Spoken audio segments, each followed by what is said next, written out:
tim MJI sudah terima barang nih, datanglah barang tersebut ke tim MJI. Oke, tim MJI menerima, pasti buka loh. Kok ini ada defeknya dari dua pieces, satu yang defect gitu kan. Nah, panjanglah lebar komplain. Nah, dari tim customer service kan pasti langsung action gitu ya. Wah, ini nggak bisa nih, ini kita harus jaga nama baik Jaya Nagara Indonesia gitu ya. Harus segera follow up. Oke, baik Pak, kita akan segera lakukan kirim dengan barang yang sama seperti itu. Kita akan tukar ya. Bapak minta bantu untuk dikirimkan ulang. Kami akan segera kirimkan kembali produk yang sama dengan kondisi yang sesuai, yang bagus gitu. Oke, nah ketika nerima telepon, pastikan tim CS kan akan melakukan tanya dulu kan, oh order nomor berapa Pak? Oh order nomor sekian gitu ya. Nah dia masuk ke tim CS masuk ke sini, kemudian tim CS bisa klik delivery-nya, lalu di warehouse ini karena ada proses tukar guling, nah dibuatlah return. Nah, saat ini return ini kalau kita lihat ada dua ya sekarang ya, ada return dan return for exchange gitu. Nah, fitur return for exchange ini adalah fitur yang menurut saya menyederhanakan proses di lapangan ya. Coba kita klik di sini, return for exchange. Nah, sebelum melakukan operasional, kita lihat dulu apa sih efeknya gitu ya. Return for exchange ini.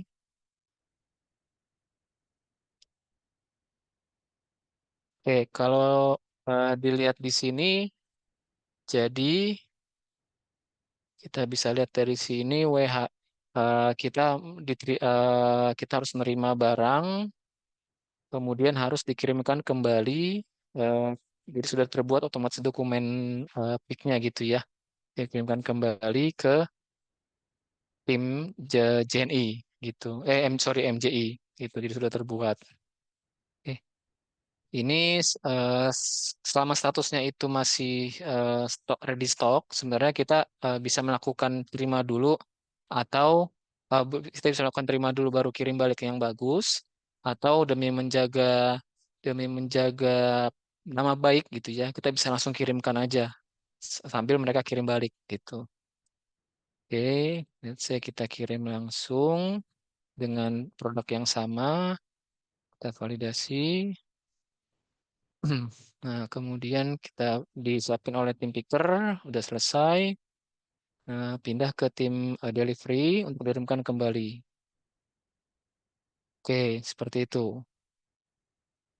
Sudah selesai prosesnya, kemudian kirimnya sudah selesai. Nah, kemudian selang beberapa hari datanglah pengembalian dari tim MJI ya untuk yang barang defect tadi, seperti itu. Oke, kemudian barang yang defect tadi bisa kita terima. Nah, biasanya kan dia pindah lokasi ya, nggak di stok lagi seperti itu. Oke, let's say kita terima. Oke, sudah selesai. Nah, jadi berdasarkan skenario ini, untuk paragraf kedua ya, untuk menjawab exchange atau tukar guling tadi, ini sudah ada fitur baru di Odoo 18 gitu ya, untuk return for exchange tadi, seperti itu. Oke, kemudian setelah itu eh, tim JNI nggak mau berhenti sampai di situ, pasti harus dilakukan analisa tadi ya. Kepala gudang eh, menegur tim yang melakukan pengecekan kok bisa lolos gitu ya. Oke. Tapi selain itu dia juga pengen tahu nih dari mana sih supplier mana yang kirim produk ini kok bisa produk defect dikirim seperti itu.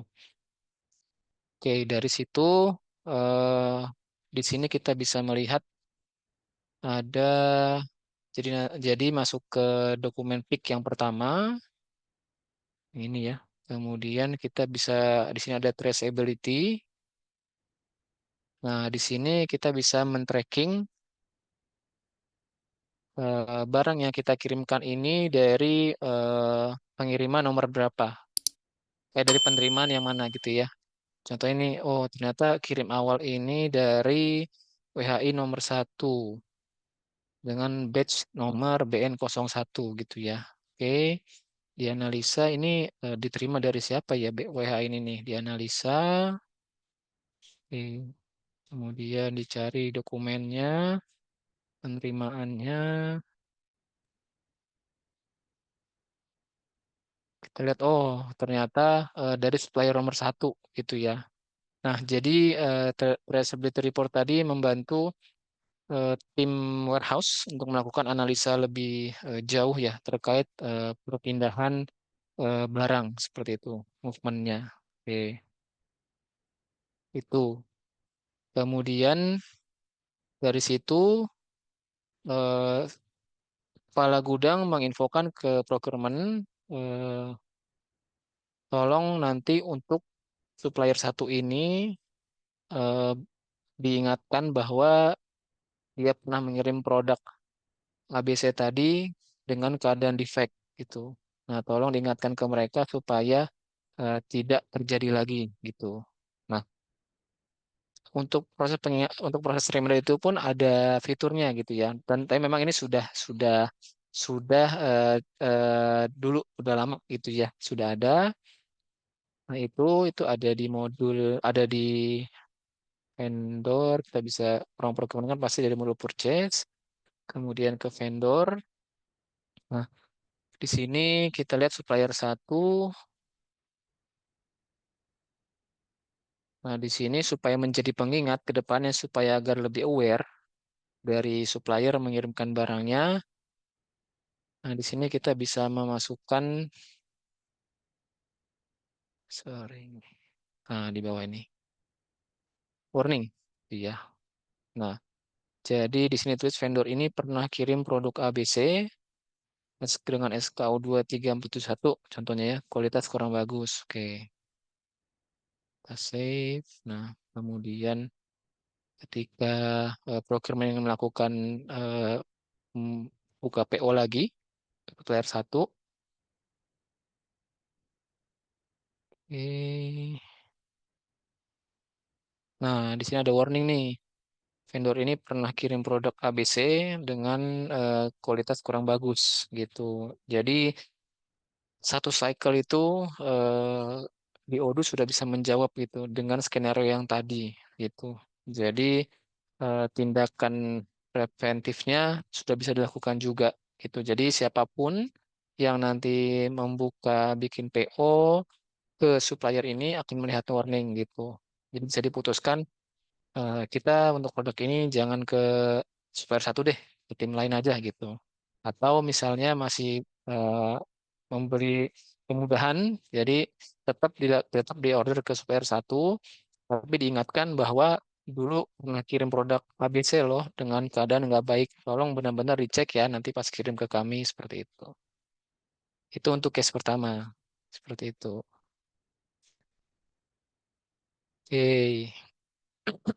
Selesai di situ untuk cerita background story satu ya. Jadi tadi kita coba recap sedikit.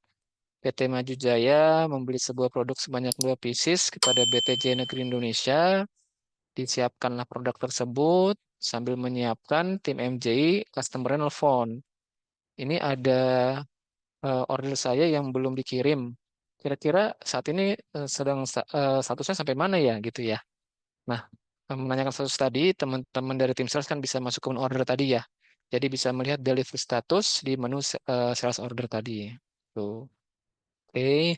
Kemudian sembari menyiapkan barangnya juga di dokumen, sekarang di dokumen picking, kita bisa ada button next transfer untuk melihat eh, dokumen berikutnya. Karena ada relasi antara picking ke dokumen DO-nya. Seperti itu. Jadi itu untuk memudahkan juga. Nah, masuk ke paragraf kedua. Nah, di sini yang di-highlight adalah diputuskannya untuk dilakukannya tukar guling dengan produk yang sama gitu. Jadi ada button baru di menu return tadi, di pop-up return, itu namanya return for exchange gitu ya. Jadi otomatis Odoo membuatkan dokumen penerimaan barang defect tadi dikirim ke masuk ke kembali ke gudang dan juga dibuatkan dokumen apa namanya pengembaliannya seperti itu dengan yang bagusnya gitu. Jadi dari sini semuanya bisa ke tracking dalam satu dokumen. Kalau sebelumnya kan hanya dokumen return ya, tapi ketika mau mengirimkan kembali itu buat dokumen secara manual seperti itu. Oke, itu yang untuk menjawab paragraf kedua. Nah, untuk menjawab ke paragraf ketiga adalah dari kejadian di atas, kepala gudang menegur tim yang melakukan pengecekan dan juga dia ingin mengetahui supplier mana yang mengirimkan produk tersebut sehingga kedepannya bisa lebih hati-hati memilih supplier. Nah, itu tadi terjawab di product traceability report dan juga warning on purchase order. Jadi bisa ngelihat nih recordnya dari produk ini tuh yang kita kirimkan ke klien itu tuh dari penerimaan nomor berapa sih? Nah, dari penerimaan itu bisa di tracking supplier mana yang mengirimkan gitu. Nah, dari situ teman ke depannya kita bisa melakukan warning ya di sistem supaya si procurement hati-hati dalam memesan produk ini ke supplier tersebut gitu. Nah, itu kurang lebih background story satu dengan 5 fitur yang ada di Odoo seperti itu. Oke, kita move ke background story 2. Saya izin minum sebentar.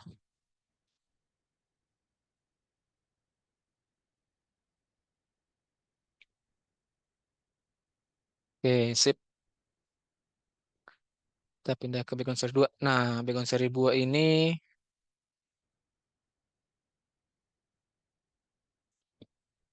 di sini sebentar saya perbesar dulu biar mudah.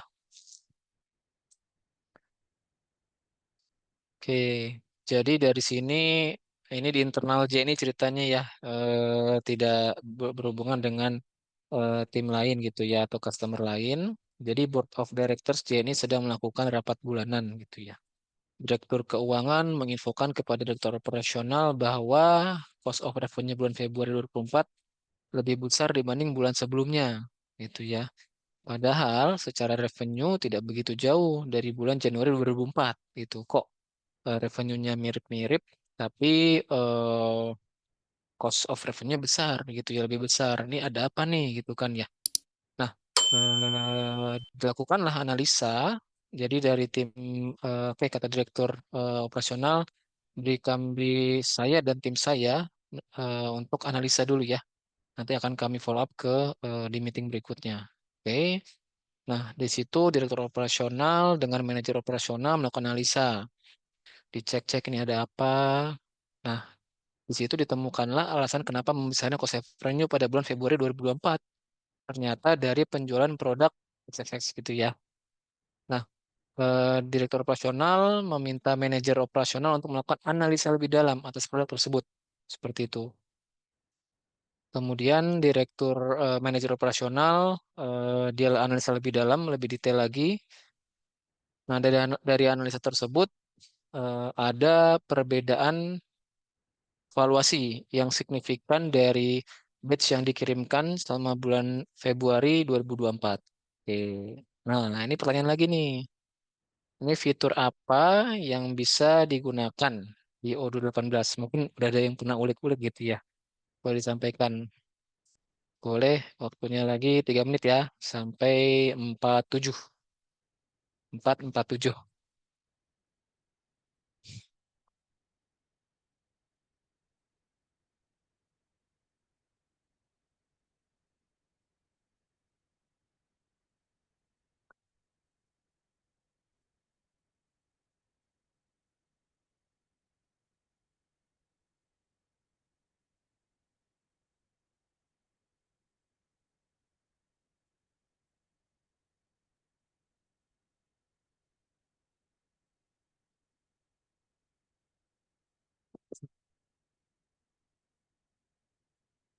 Kita coba sambil bacakan jawaban-jawaban yang masuk dari pertama.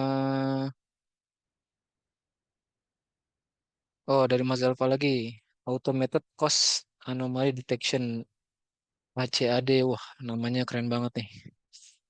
Yang kedua, Mas Abdul Gofur, Inventory Valuation. Wih. Yang ketiga, Mas Rifan. Wih, kayaknya tadi ada nih Mas Rifan di atas. Jawab lagi. Valuation by lot. Wah, mantap. Yang keempat dari Edo Hanggoro, Stock Valuation Report. Oke. Dari Emmanuel, laporan laba rugi, laporan cost center, laporan inventory, valuation. Wah, lengkap nih. Semua laporan masuk nih. Laba rugi, cost center, inventory valuation. Oke. Dari novel underscore Mika, produk cost controlling. Oke. Dari Pak Agung Indra, profit and loss report. Dari Pak Nur Suhasbi, stock valuation. Oke, oke, keren, keren, keren, keren.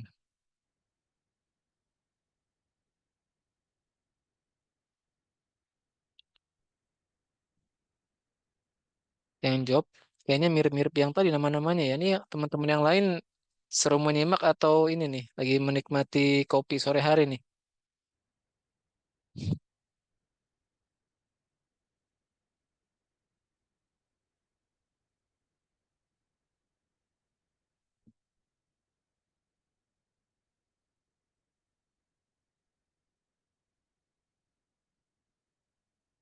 Oke, sepertinya jawaban terakhir dari Mas Nur Suhasbi ya. Ya, Mas Nur Strip Suhasbi. Oke, terakhir. Sip, sudah 16.47. Oke, coba kita cek fitur apa sih yang saya akan menjelaskan. Nah, valuation by lot. Betul sekali. Ini ada jawaban dari yang persis sama itu dari Mas Rifan. Oh, secara ketikan nih kok sama ya nih. Dapat bocoran ini ya kayaknya ya.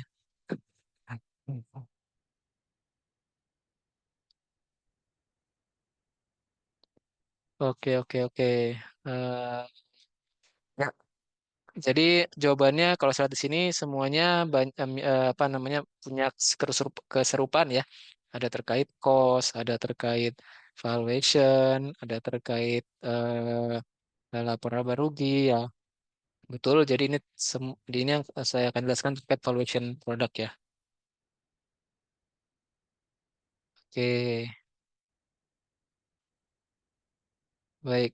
Oh, ada satu chat nih masuk baru masuk dari Pak Andrian. Nyimak Pak, tapi nanti jam 17 harus live dulu karena mendadak ada urgent di rumah jam 18. Oh, oke baik Pak.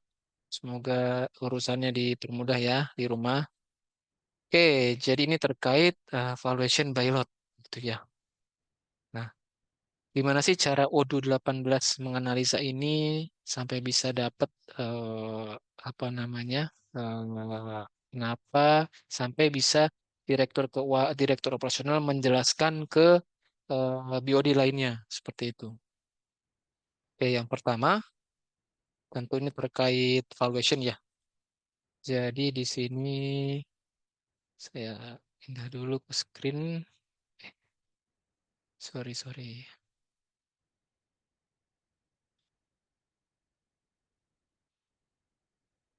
Oke. Nah, kita pindah ke Odoo-nya, valuation by lot. Betul, di sini adalah ada fitur baru. Jadi kalau teman-teman sudah ekspor Odoo 18, jadi di sini ada fitur inventory ya. Di sini ada fitur production, ada produk. Kemudian di produk ini ketika kita create produk, di sini ada centangan baru nih. Ketika pilih by lot, di sini kita bisa melihat valuation by lot per serial number gitu ya. Oke, nah dari sini tim manajer melakukan analisa. Dia analisa yang pertama, dia analisa dari reporting ya, reportingnya dulu di location. Di sini dia analisa. Di sini untuk produk JKL ada value yang signifikan nih. Secara quantity ada sama-sama 5, tapi secara value kok yang batch PJ01 itu 50, batch PJ02 kok 85 ya, gitu kan. Nah, di sini kalau kita hitung cost per unitnya kan beda ya. Yang satu punya 10, yang satu lebih gitu ya. Dan bisa lebih dari hampir 100% ini ya, 100% ya, 100% apa kali lipatnya gitu ya. Kok besar sekali gitu ya valuationnya. Nah, dari sini eh, tim atau manajer bisa masuk ke produk, kemudian masuk ke load serial number gitu. Masuk ke sini, dicek di sini. Tadi dia cari produk JKL, ya. Yes. Produk JKL. Nah, di sini ada dua. Tadi yang jadi isu adalah di batch nomor PJ02. Nah, wah, di sini dia lihat.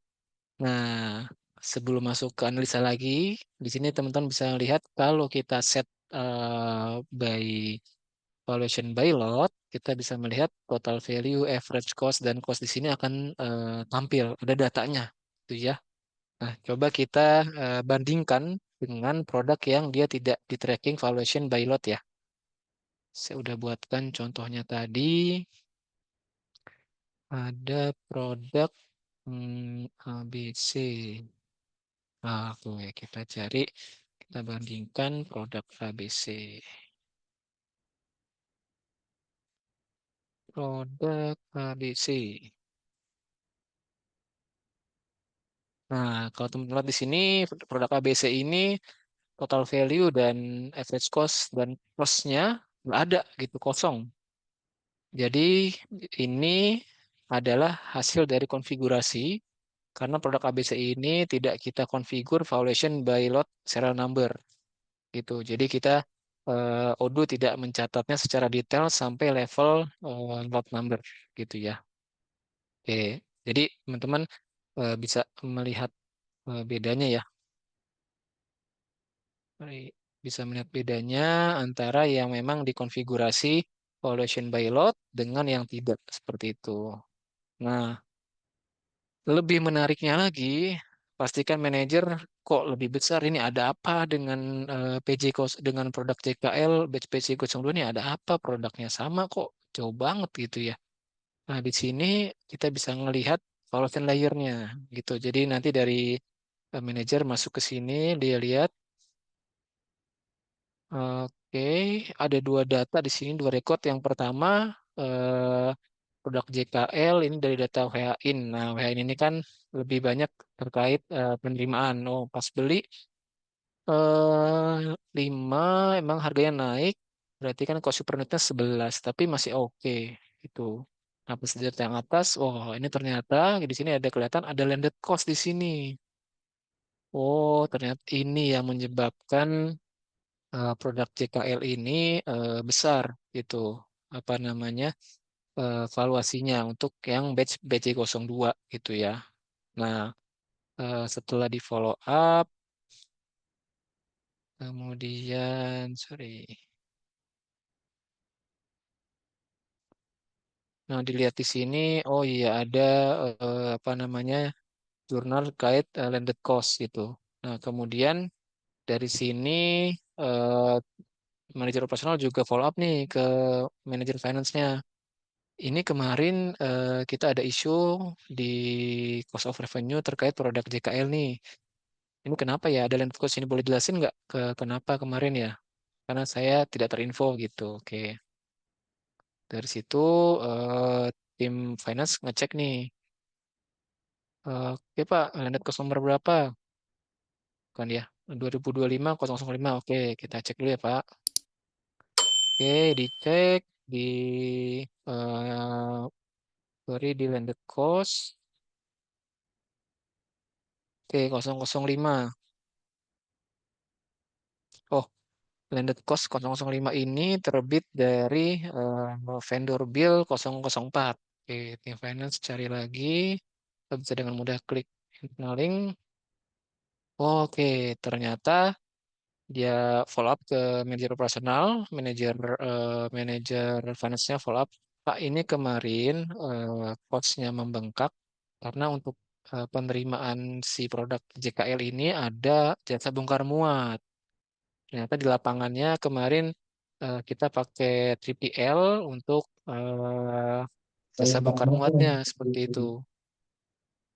Oh, oke oke baik. Akhirnya dari tim dari manajer operasional dapat infonya, lalu manajer operasional infokan ke direkturnya, Pak, ini kemarin memang kita ada kendala untuk pengiriman kesekian, jadi ada harus kita lakukan, kita harus memanggil third party untuk melakukan bongkar muat seperti itu.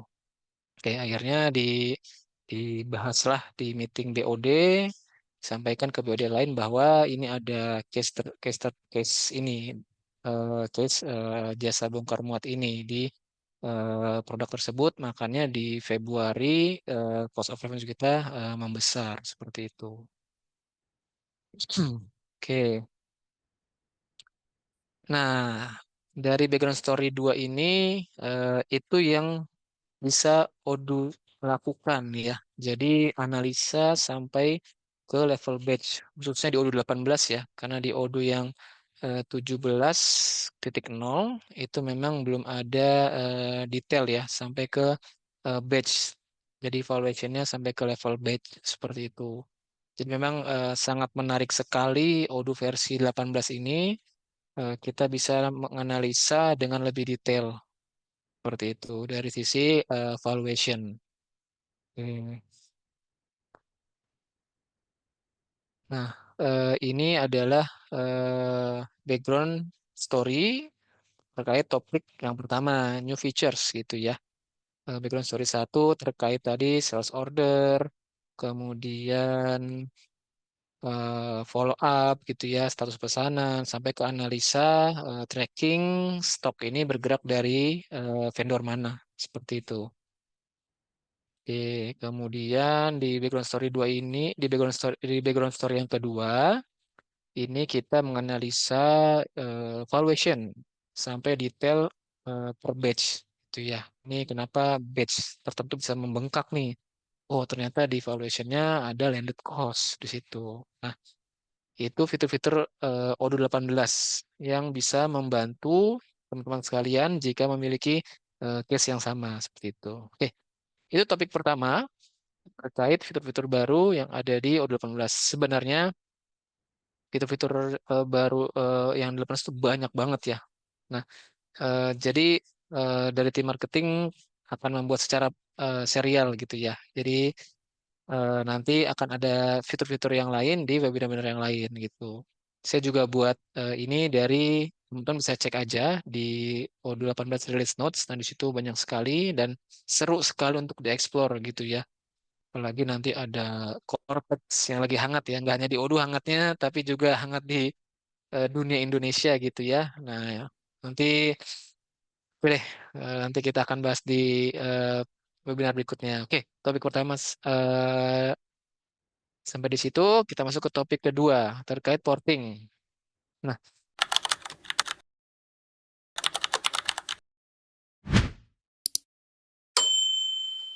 Kita menemukan Argana, kita jalankan satu project, waktu itu sinkronisasi dengan sistem RMS kita, dan ini cukup berjalan baik, tepat waktu, seluruh plan yang ditetapkan itu tercapai dengan baik. Kemudian di samping implementasi, Argana juga menawarkan training kepada tim saya, baik fungsional maupun teknikal ya waktu itu. Jadi satu hal positif buat perusahaan adalah kita nggak bergantung kepada satu vendor nih. Jadi setelah implementasi selesai, kami bisa dengan mudah gitu ya kita mengembangkan tambahan modul-modul kecil lagi untuk kebutuhan internal perusahaan. Dan kami menilai juga resource Arcana ini cukup high level lah ya dari sisi pendidikan dan pengalaman kalau kami melihat seperti itu.